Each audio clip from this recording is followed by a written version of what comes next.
जो उपनिषदों को जानेगा वो ज्ञान उसका विज्ञान माना जाएगा। ज्ञानम ते हम सविज्ञानम, भगवान श्री कृष्ण ने भी कहा है कि मैं तुमको ज्ञान देता हूं, वो सविज्ञान विधिवत, इससे कि बोध हो जाए, साक्षात्कार हो जाए, वो विज्ञान। हाँ, आचार्य देव विद्या साधिष्ठम प्राप्त। जनन मरण प्रबंधस्य संसारत्वात् तन्निषेधेन सतो असंसारित्वं दर्शयता संसारार्थवर्ती प्रयोजनम इति द्योतितम। तो संसार क्या है? संसार सागर कहते हैं ना, तो संसार शब्द का अर्थ क्या है? जनन मरण प्रबंध, यही संसार है। जन्म लेना, उसके बाद मरना, मरने के बाद फिर जन्म लेना, ये पुनरपि जननम पुनरपि मरणम पुनरपि जननी जठरे शयनम। तो ये बार बार जन्म लेना, बार बार मरना, फिर बार बार माता के पेट में जाना, ये जो प्रबंध है, बंधन है, इसी का नाम संसार है और ये अनर्थ है। इस अनर्थ की निवृत्ति तत्व ज्ञान से होती है। तो यहाँ पर प्रयोजन भी सिद्ध हो गया कि जन्म मरण से यदि छूटना है, संसार से मुक्ति प्राप्त करना है, तो इस विषय को जानो। ये हो गया, तो ये प्रयोजन हो गया। यदि अद्वितीय सतो संसारी ब्रह्म वेदांत प्रमाणकम तरी कथम अवस्था तय विशिष्टा जीवा भोक्ता भोक्तारो भूयन्ते भूयिता च ईश्वर श्रूयते भोज्यं च विषय जातम पसम उपलभ्यते तदेतद् अद्वैते बुद्धेत इत्याशंक ब्रह्मण्येव जीवा जगदीश्वर जीव जगदीश्वरस्तेति सर्वं कार्मिकं संभवति इति विपरीताय प्रज्ञानेति। ये हो गया। तो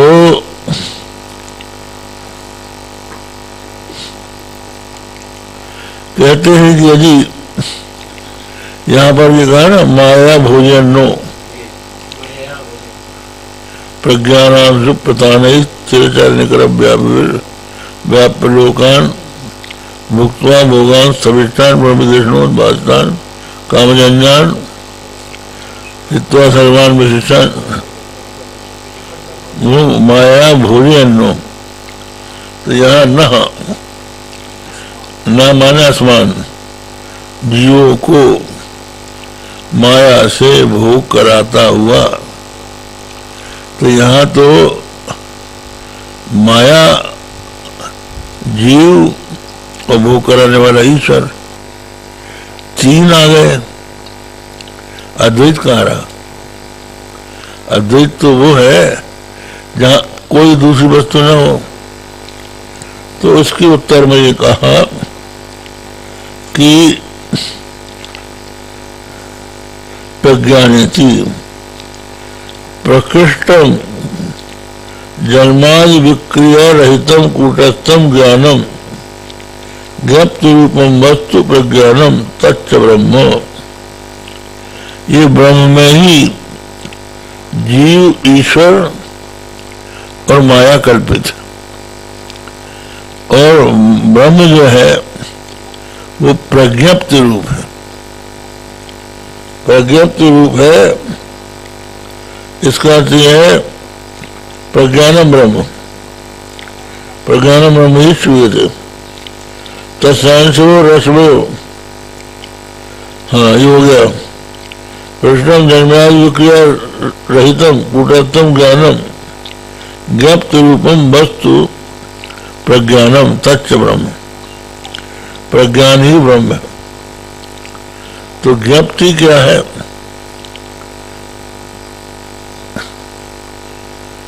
दो तरह का ज्ञान होता है। एक ज्ञान जो है विषयाकार होता है, विषय सहित शब्द का ज्ञान, स्पर्श का ज्ञान, रूप का ज्ञान, गंध का ज्ञान। तो ज्ञान के साथ शब्द, स्पर्श, रूप, रस, गंध जुड़े रहते हैं। जिस ज्ञान में न शब्द हो, न स्पर्श हो, न रूप हो, न रस हो, न गंध हो, केवल ज्ञान हो, उसको कहते हैं ज्ञप्ति। तो उस ज्ञप्ति मात्र को ब्रह्म कहा गया, निर्विशेष ज्ञान, इसका नाम ब्रह्म। वही ब्रह्म जो है प्रज्ञानम ब्रह्म, प्रज्ञान ही ब्रह्म है।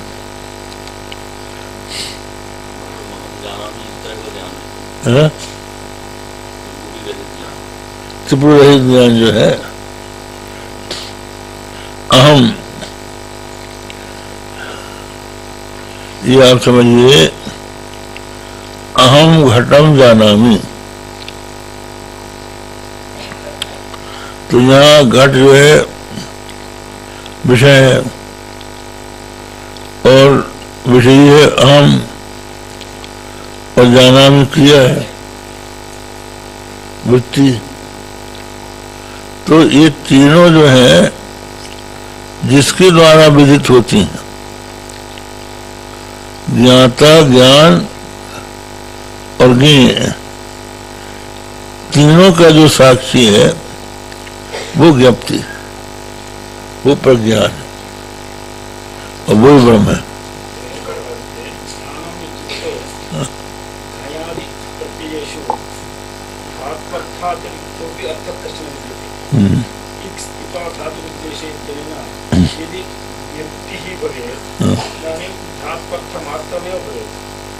प्रातिपदिकमान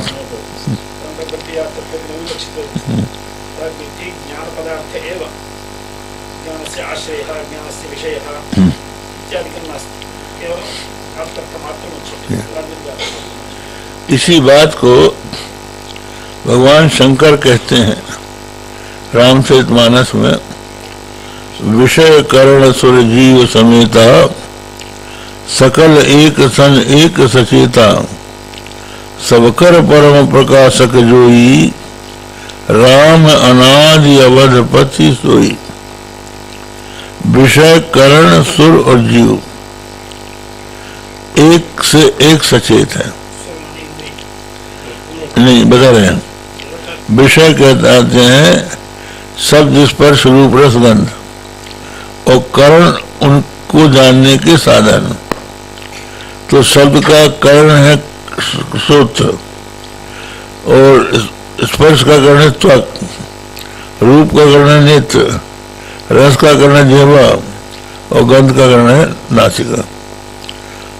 इनमें भी अपने विषय को ग्रहण करने की शक्ति तभी आती है जब ये अपने देवता से अनुग्रहित होते हैं। देवता अनुग्रहित इंद्रिय ही स्विषय के ज्ञान में समर्थ होती है। तो कान का देवता दिशा, स्पर्श का देवता वायु, रूप का देवता सूर्य, नेत्र का देवता सूर्य, और जिह्वा का देवता वरुण, और नासिका का देवता अश्विनी कुमार। तो ये उनमें चैतन्य देते हैं, तो वो उनसे अधिक सचेतन है, और सबसे अधिक सचेतन है मैं न रहे तो कौन जाने। तो अहम, इसी का नाम प्रमाता है। अहम का अर्थ प्रमाता, मैं जानने वाला। तो मैं सूर्य के प्रकाश में नेत्र से घट को देखता हूं, ये अपना ज्ञान का स्वरूप हो गया। तो विषय कर्ण सुर जीव समेता, तो जो अहमर्थ है, जिसको मैं कहते हैं, जिसको प्रमाता कहते हैं, वो हो गया जीव। इन सबको जो जानता है, सबकर परम प्रकाशक जोई राम अनादि अवत, ये महावाक्य हो गया। इन सब का जो परम प्रकाशक है, इन चारों को जो जानता है, वो राम है। इसीलिए पंचदशी में भी आता है कि ब्रह्म में क्या प्रमाण है, आत्मा में क्या प्रमाण है। तो प्रमाता च प्रमेयम च प्रमाणम प्रमिति तथा यह सब प्रसादात सिद्धंती तद ज्ञाने वद का प्रमाण, जिसके द्वारा इन सब की सिद्धि होती है, उसके लिए कौन सा प्रमाण, ये हो गया। तो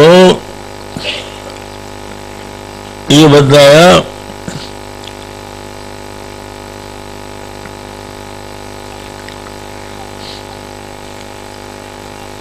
प्रज्ञानम ब्रह्म तस्य अंशः प्रज्ञानांशु प्रधानई, प्रज्ञान माने ब्रह्म हो गया, उसके अंशु, अंशु क्या है, रश्मि, जीवा चिदाभासा सूर्य प्रतिबिंब कल्पा निरूपमाणा बिंब कल्पाद ब्रह्मणो वेदेन असंतः तेषां प्रताना विस्तारा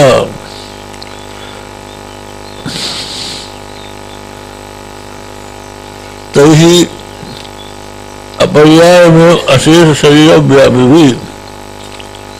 तो ये माना जाता है कि जीव क्या है,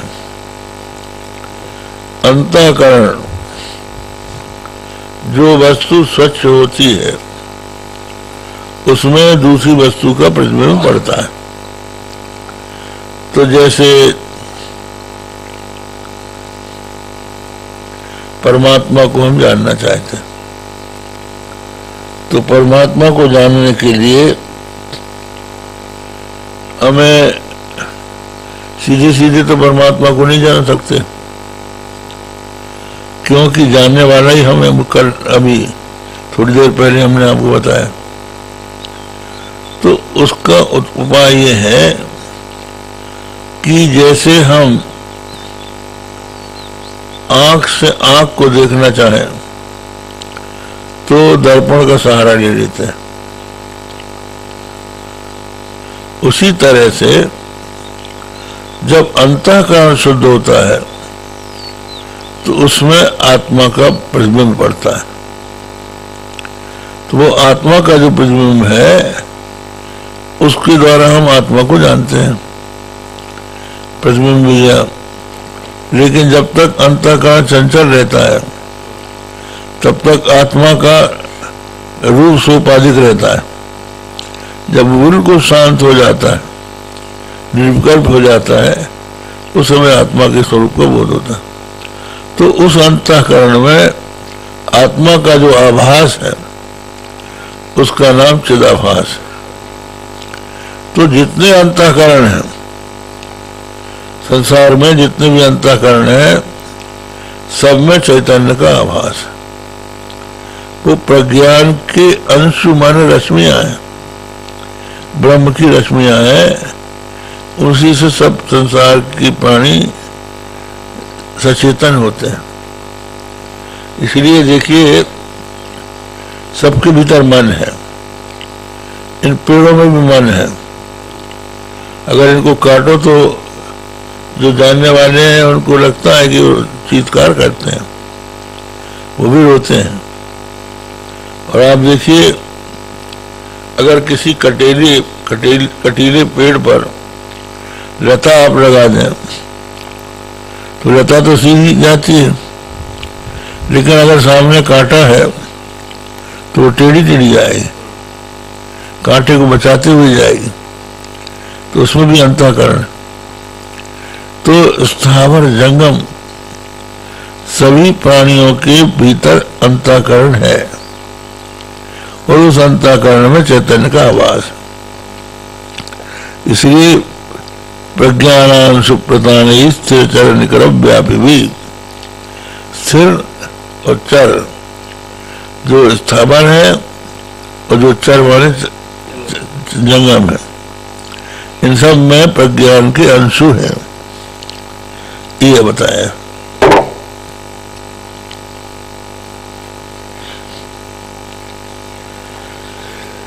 तो सूर्य ब्रह्मकल्पात प्रमाणा ब्रह्मकल्पात ब्रह्मणो भेदेन असंतः तेषां प्रताना विस्तारा तैरपर्याय में अशेष शरीर व्यापी भी। तो वो जो चैतन्य का आभास है, ब्रह्म का आभास, चिदाभास है, वो ब्रह्म से अलग करके उसका कोई अस्तित्व नहीं, वो वही है। तो उसके द्वारा सारे विश्व को ब्रह्म व्याप्त हो रहा है।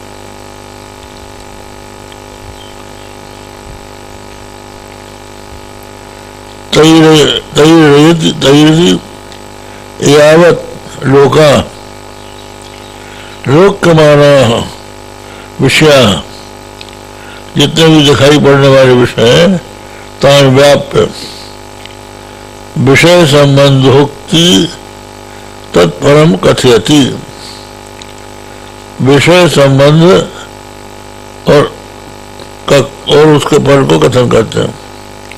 भोगा सुख दुखादि साक्षात्कारा तेषां सविष्ठम सूर्यतमत्वम देवतानुगृहीत बाह्येन्द्रिय द्वारा बुद्धि तत्त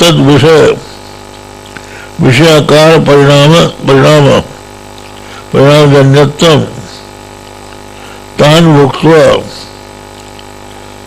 सपति संबंध। हाँ, ये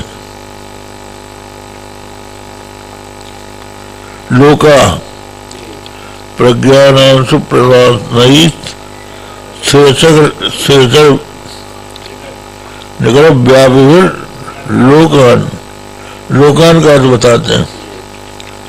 लोकान माने जितना भी लोग, जिनको लोक से जिसका हम अनुभव करते हैं, वो लोक है, विषय, उनमें व्याप्त होकर और क्या करते हैं, विषय के संबंध की युक्ति और उसका फल बोलते हैं। भोगा सुख दुख आदि साक्षात्कारा। भोग क्या है? सुख दुख साक्षात्कार। सुख का साक्षात्कार या दुख का साक्षात्कार, दोनों को भोग कहते हैं। तो उनका स्थविष्ठत्वम माने स्थूलतमत्वम। स्थूलतमत्व क्या है? देवतानुगृहीत बाह्येन्द्रिय द्वारा बुद्धि तत्त विषयाकार परिणाम, यही समझिए स्थूलतमत्व है। जो पहले अभी बताया, देवता के द्वारा अनुग्रहित जो बाह्य इंद्रिय, उनके द्वारा बुद्धि का उस विषय के आकार रूप परिणाम को प्राप्त होना, और उससे जो सुख दुख का साक्षात्कार होता है, वो भोग हो गया। क्या हुआ? जैसे हम घट को जानते, घट को जानने का प्रक्रिया क्या है? हमारी आंख घट की तरफ गई, तो उस घट को जानने के लिए हमारी नेत्र की रश्मियों के साथ अंतःकरण की वृत्ति भी लंबाकार घट तक पहुंच गई और वहां पहुंच के घटाकाराकारित हो गए। जैसे क्यारी में पानी डाल दो तो क्यारी के आकार का दिखाई पड़ता है, और जैसे सांचे में रांगा पिघला के डाल दो तो सांचे के आकार का हो जाता है। उसी तरह अंतःकरण विषयाकार हो जाता है। तो विषयाकार जब वो हो जाता है तो उसमें जो चैतन्य का आभास है अंतःकरण में, उसके द्वारा वो भोगता है। तो ये हो गया भोग, सुख दुख का साक्षात्कार। तो ये समझ आया, चैतन्य भोगता है। देवता अनुग्रहित वायुन्द्रिय द्वारा, अब उसमें शब्द में ध्यान दीजिए। स्थूल तत्व तो क्या है? देवता अनुग्रहित वायुन्द्रिय द्वारा बुद्धि तत्त विषयाकार परिणाम, ये स्थूल तत्व है। जन्यत्व, उस परिणाम से उत्पन्न होना। तान भुक्त्वा सपिति, उनको भोग करके सोता है। एते जागृतम ब्रह्मणि कल्पितम उक्तम, इससे ये कहा गया कि जो जागृत है वो ब्रह्म में कल्पित है। तत्व कल्पना दर्शयति, उसी में स्वप्न की कल्पना है। पुनरपीति, जागृत हेतु धर्म क्षयानंतर्यम, पुनः शब्दार्थ। जागृत क्या है? जो हमारी अवस्था भी समय है, ये जागृत अवस्था है। तो जागृत अवस्था है इंद्रिय विषयोपलब्धि जागरणम, इंद्रियों के द्वारा विषयों की उपलब्धि को ही जागरण कहते हैं। तो इस जागृत अवस्था में हम अपने प्रारब्ध का भोग करते हैं। जो पूर्व जन्म में हमने पुण्य पाप किए थे, उन पुण्य पापों का प्रारब्ध बना और वो प्रारब्ध हमको सुख दुख प्रदान करते हैं। तो वो हमें जागृत अवस्था में कर रहे थे। जब उनका क्षय हुआ, दिन भर भोगने के बाद फिर वो क्षीण हुए, उस दिन का प्रारंभ समाप्त हुआ, तो हम स्वप्नावस्था में चले जाते हैं। तो स्वप्नावस्था में जाकर फिर स्वप्न का संसार बनाते हैं।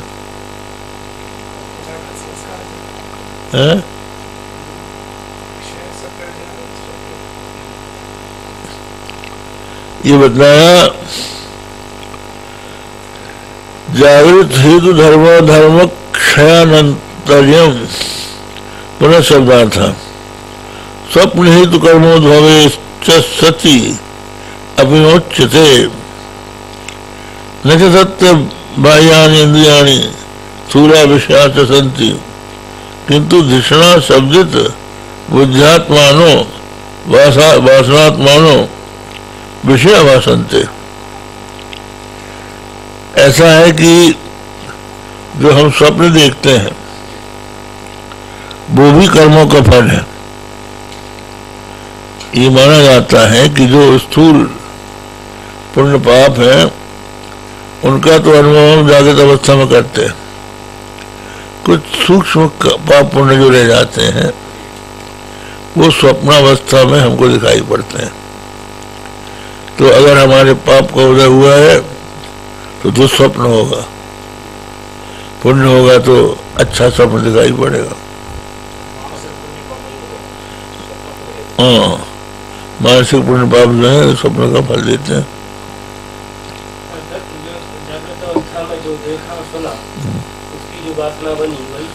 वही स्वप्नावस्था है।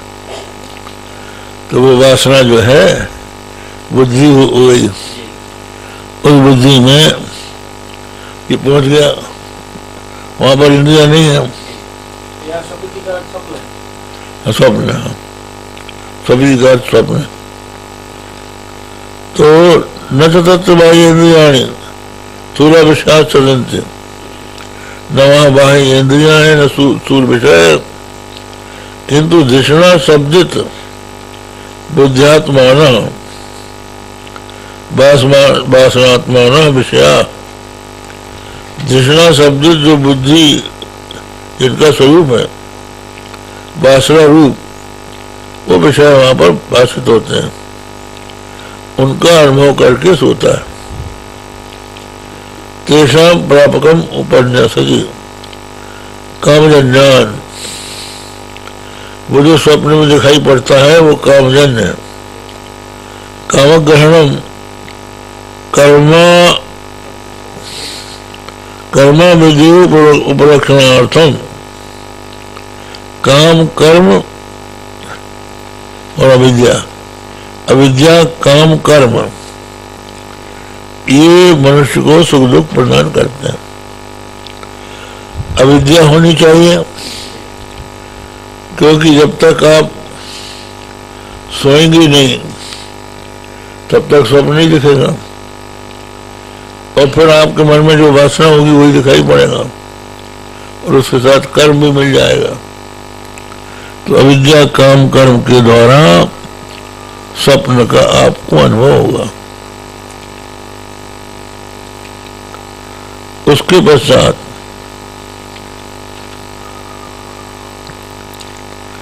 कामग्रहणम काम कर्म विद्यो और उपलक्षणार्थम, कर्म और अविद्या का उपलक्षण है।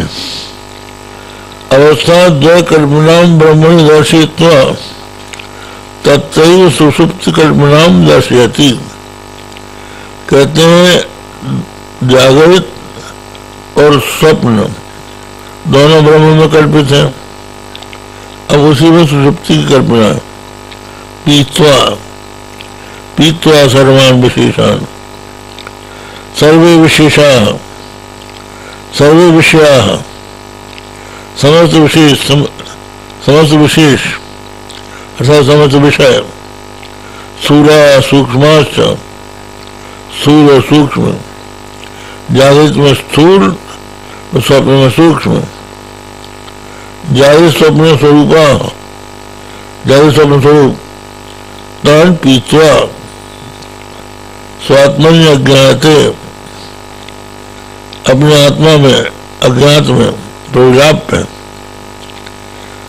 उनको विलीन करके स्वपिति कारण भाव विचक्षति, कारण भाव से रहता है। तत्व आनंद प्राधान्यम अभिप्रेत विशिष्टि,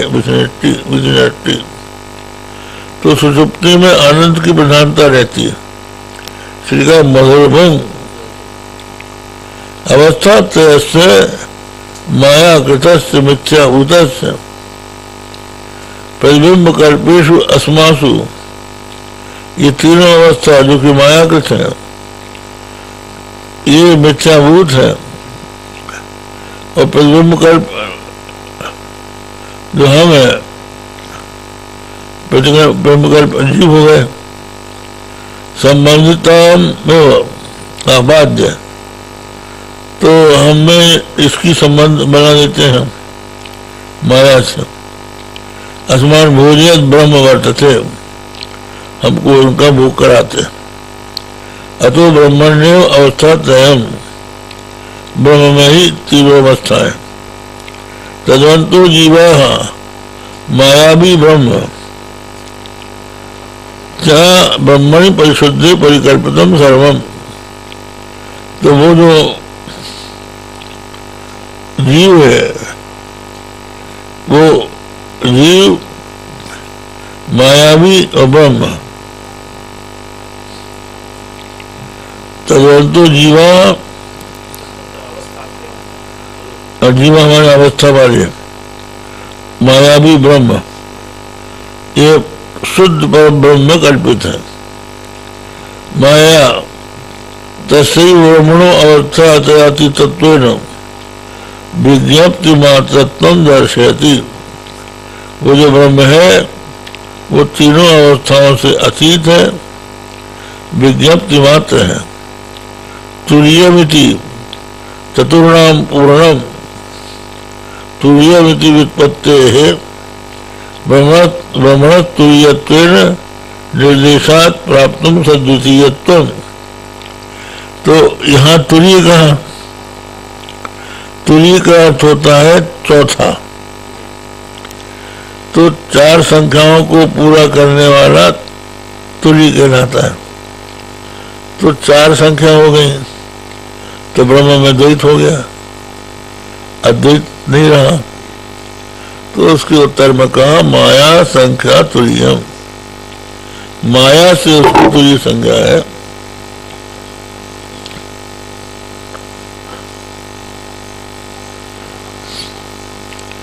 कहते ये तीनों अवस्थाओं की संख्या की अपेक्षा से इसको तुरीय कहा गया है। वास्तव में ये माया से ही है। माया वित्तेन निकृष्टत्व आशंक उक्तम परमिति। तो ब्रह्म माया भी है इसलिए निकृष्ट है, ऐसी आशंका होती है तो उसके उत्तर का परमिति। माया द्वारा ब्रह्मणत्व संबंधी भी, माया के द्वारा ब्रह्म का उससे संबंध होते भी स्वरूप द्वारा कोई संबंध नहीं है, इसलिए ब्रह्म में निकृष्टता नहीं। इसका अर्थ ये हो गया कि ब्रह्म और जीव दोनों का संबंध बताया। ब्रह्म यदि बिंब है, जीव उसका प्रतिबिंब है, और जीव ब्रह्म से अनतिरिक्त है, अलग नहीं हो सकता। तो वही संसार में व्याप्त है और वही ब्रह्म प्रतिबिंब रूप से तीनों अवस्थाओं का भोग करा रहा है जीवों को। जागृत अवस्था में हम स्थूल विषयों का भोग इंद्रियों के द्वारा करते हैं। स्वप्न अवस्था में वासनात्मक जगत का जो हम निर्माण करते हैं उसका भोग करते हैं, और फिर सुषुप्ति अवस्था में सबका विलय हो जाने पर आनंद की प्रधानता रहती है। तो ये सब ब्रह्म कराता है। वो ब्रह्म जो है तुरीय है। माया संख्या तुरीयम परम अमृतमजम ब्रह्म यत्तन्न तोस्मि। अब ये तत्पदार्थ के संबंध में कथन हो गया। अब आगे तम पदार्थ के संबंध में विवेचन होगा। ओम भद्रम कर्णे विष्णुयाम देवा भद्रम पश्येमाक्षभिर्यजत्राः स्थिरैरङ्गैस्तुष्ट्वाग्रं सत्तनूभिर् वशेमदेवहितं यदायुः स्वस्तिरभद्रो स्वस्तिरेन्द्रो वृद्धश्रवाः स्वस्तिरपूषा विश्ववेदाः स्वस्तिरस्तार्क्ष्यो अरिष्टनेमिः स्वस्तिरो बृहस्पतिर्दधातु। ओम शांति शांति शांति।